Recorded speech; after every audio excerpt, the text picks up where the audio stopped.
Pada suatu hari, Abu Nawas terlihat murung. Ia hanya tertunduk lesu mendengar penuturan istrinya, bahwa sebagian pekerja yang ada di kerajaan, mereka membongkar rumah mereka.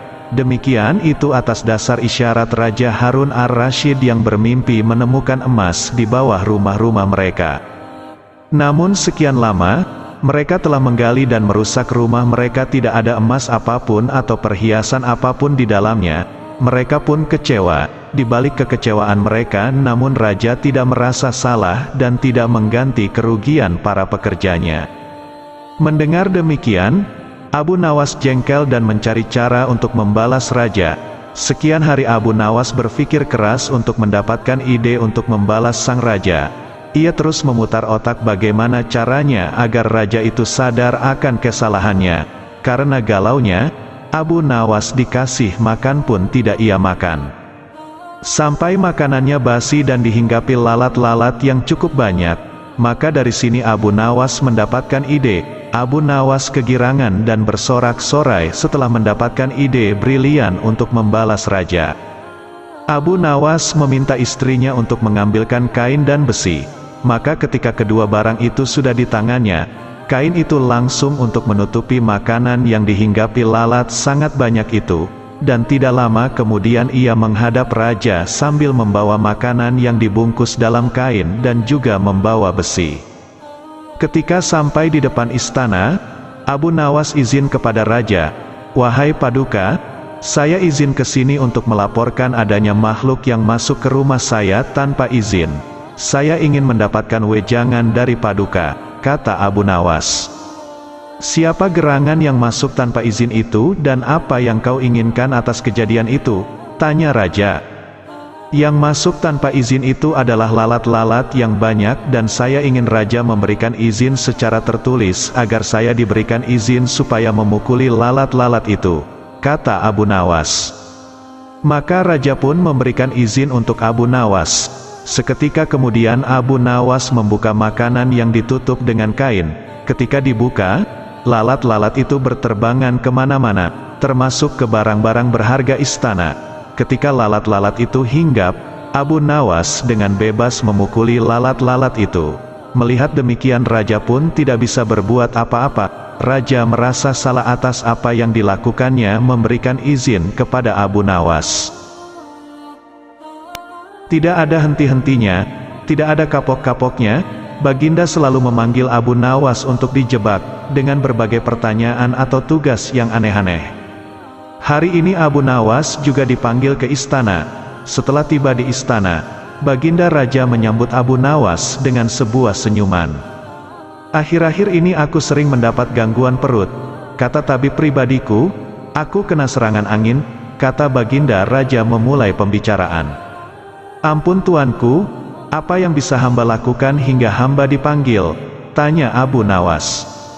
"Aku hanya menginginkan engkau menangkap angin dan memenjarakannya," kata Baginda. Abu Nawas hanya diam. Tak sepatah kata pun keluar dari mulutnya. Ia tidak memikirkan bagaimana cara menangkap angin nanti. Tetapi ia masih bingung bagaimana cara membuktikan bahwa yang ditangkap itu memang benar-benar angin. Karena angin tidak bisa dilihat, tidak ada benda yang lebih aneh dari angin. Tidak seperti halnya air, walaupun tidak berwarna tetapi masih bisa dilihat, sedangkan angin tidak. Baginda hanya memberi Abu Nawas waktu tidak lebih dari 3 hari. Abu Nawas pulang membawa pekerjaan rumah dari Baginda Raja. Namun Abu Nawas tidak begitu sedih, karena berpikir sudah merupakan bagian dari hidupnya, bahkan merupakan suatu kebutuhan. Ia yakin bahwa dengan berpikir akan terbentang jalan keluar dari kesulitan yang sedang dihadapi, dan dengan berpikir pula, ia yakin bisa menyumbangkan sesuatu kepada orang lain yang membutuhkan, terutama orang-orang miskin. Karena tidak jarang, Abu Nawas menggondol sepundi penuh uang emas, hadiah dari Baginda Raja atas kecerdikannya. Tetapi sudah 2 hari ini, Abu Nawas belum juga mendapat akal untuk menangkap angin, apalagi memenjarakannya. Sedangkan besok adalah hari terakhir yang telah ditetapkan Baginda Raja. Abu Nawas hampir putus asa. Abu Nawas benar-benar tidak bisa tidur walau hanya sekejap. Mungkin sudah takdir, kayaknya kali ini Abu Nawas harus menjalani hukuman. karena gagal melaksanakan perintah Baginda, ia berjalan gontai menuju istana. Di sela-sela kepasrahannya kepada takdir, ia ingat sesuatu, yaitu Aladin dan lampu wasiatnya. Bukankah jin itu tidak terlihat? Abu Nawas bertanya kepada diri sendiri. Ia berjingkrak girang dan segera berlari pulang. Sesampai di rumah, ia secepat mungkin menyiapkan segala sesuatunya, kemudian menuju istana. Di pintu gerbang istana, Abu Nawas langsung dipersilahkan masuk oleh para pengawal, karena Baginda sedang menunggu kehadirannya. Dengan tidak sabar, Baginda langsung bertanya kepada Abu Nawas, "Sudahkah engkau berhasil memenjarakan angin, hai Abu Nawas?" "Sudah Paduka yang mulia," jawab Abu Nawas, dengan muka berseri-seri sambil mengeluarkan botol yang sudah disumbat. Kemudian Abu Nawas menyerahkan botol itu. Baginda menimang-nimang botol itu. "Mana angin itu, hai Abu Nawas?" tanya Baginda. "Di dalam, Tuanku yang mulia," jawab Abu Nawas penuh takzim. "Aku tak melihat apa-apa," kata Baginda Raja. "Ampun Tuanku, memang angin tak bisa dilihat, tetapi bila Paduka ingin tahu angin, tutup botol itu harus dibuka terlebih dahulu," kata Abu Nawas menjelaskan. Setelah tutup botol dibuka, Baginda mencium bau busuk, bau kentut yang begitu menyengat hidung. "Bau apa ini, hai Abu Nawas?" tanya Baginda marah.